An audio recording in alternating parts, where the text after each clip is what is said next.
Happy Sunday, everyone. Back again, back again. Okay, welcome to Birth of a Doula. In this episode, it's called How My HBCU Nightmare Turned Into My Biggest Blessing. Now, if you watched the last video, I was nervous because this side of the story I did not tell too many people who asked me, "Oh my gosh, are you a nurse now?" No, I'm not. And it was so emotionally triggering for me that I didn't want to. So now, after practicing for this video several times in the shower, in the car, and the tears came, I'm ready.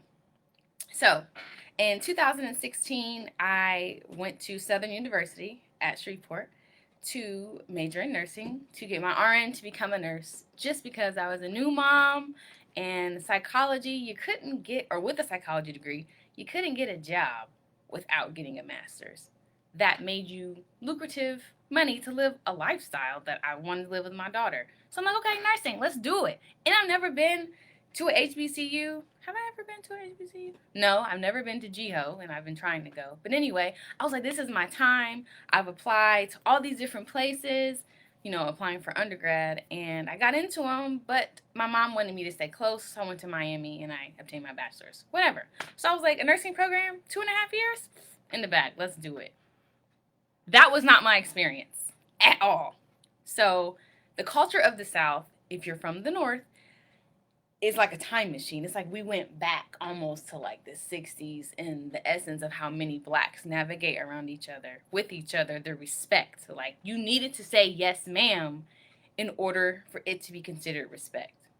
I was like, what? So if I say yes, ma'am, or yes, ma'am is still more respectful?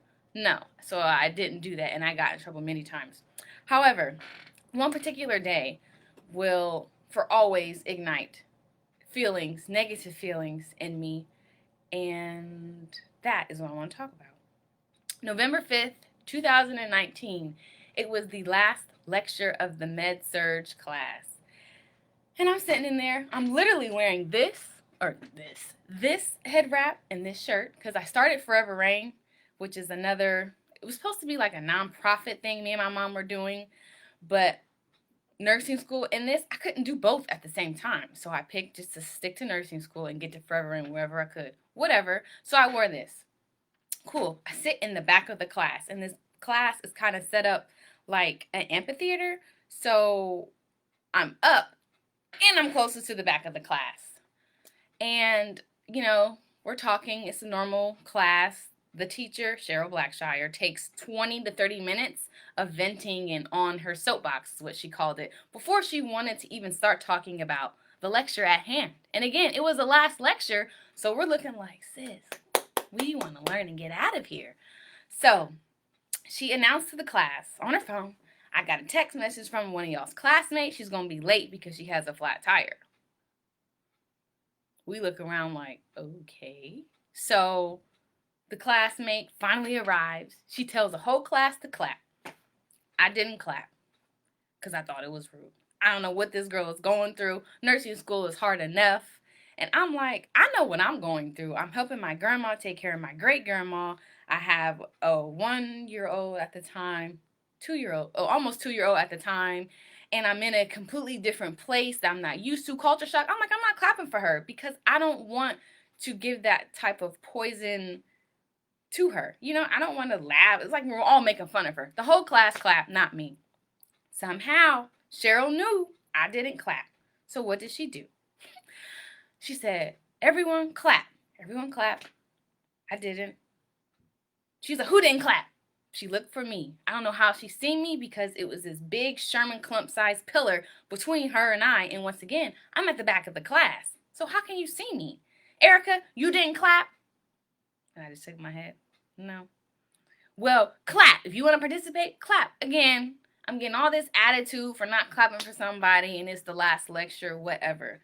So she kicked me out of the classroom after going back and forth in front of everyone. I was extremely embarrassed. Luckily, I had on black because your girl was hot, sweating. And my adrenaline started to rush because I'm like, why is this happening? We are adults. Why do I need to clap for somebody that's late? Again, we don't know what she's going through. She kicked me out, moral of the story. And I went out the back door, she went out the front door. She confronted me, and it was just this power struggle back and forth, back and forth. I'm the teacher, you are the student, you're supposed to listen to me. This is my class. I don't care what you say. I don't care why you didn't clap. I know exactly what you've been doing. I'm like, what? I ain't no spy. What are you talking about? I had a meeting with the dean that day to talk about the conduct of the classroom, how I didn't appreciate it, because this is not my first rodeo in education, especially of a higher education institution. So, no, I wasn't having it. I was very unhappy. Um, and, we're going back and forth. And at this point, I'm over it. So I walk away, and she grabs my arm. And it's not a, hey, come back. It's a get back here type of grab. I kid you not. Sometimes if I can just tap in that whole moment of that day, I can still remember, because she was squeezing on my tendon on my right arm, and I'm a pretty strong woman. So at that moment, I felt the most powerless I have ever felt in my entire life, because I'm in an institution that was set up for Black people like myself. However, it was now being weaponized to be used against me by a woman who looks just like me. So I cried, y'all. I have not cried like that. I mean, for that reason, I have not cried like that ever. I've never felt so powerless. I've never felt so small in my entire life. I went to the dean, belligerently in tears, because I was going to still keep my meeting. I told her exactly what happened. She said nothing. We're going to just talk about what you came to talk to me about. I'm going to let the police handle that. What? Cool. First brush off. So then after that, I went to the Shreveport, or the Suzzla Police Department, the school, university police. Talked to the chief. The chief's like, oh, I'm going to make sure he's taken care of. I'm going to do this. I'm going to do that. He sent over this administrator so the administrator can talk to me. The administrator said he was going to do something. Did nothing. That day also, I got a meeting with the senator of Louisiana to talk to him about the misconduct of the classroom and the disrespect. Just the whole atmosphere when you go in is tight. It's real tough. It's hot. You can feel it. It was horrible. Sorry, hold up. Still tough sometimes to talk about. So I went to all of these people to explain what happened to me. I even ended up talking to the chancellor of the university. And again, nobody did anything. And I was like, yo, but I didn't deserve for her to put her hands on me. I couldn't do it back, because if I would have did it back, she would have lied, because she lied on the police report, and I would have went to jail. So essentially, I'm telling that something happened to me and I'm in pain. Certain things you can't fake. Tears and sweating, those are called, oh my gosh, I forget what they're called. They're innate. You can't really program certain levels of tears. I mean, actors, I guess, maybe can, but even they use something to help them cry sometimes. But I could not fake any of that. Nobody believed me. Nobody listened to me. Nobody said anything. I've never felt so powerless in my life. It was the most defeating situation I have ever been in, because I only wanted to make a better life for myself and my daughter. That's it. And be a part of women's health. Be an impactful piece of women's health. No. That was taken from me because of that. What that whole experience taught me was I had a power of who I was, with my voice or not with my voice.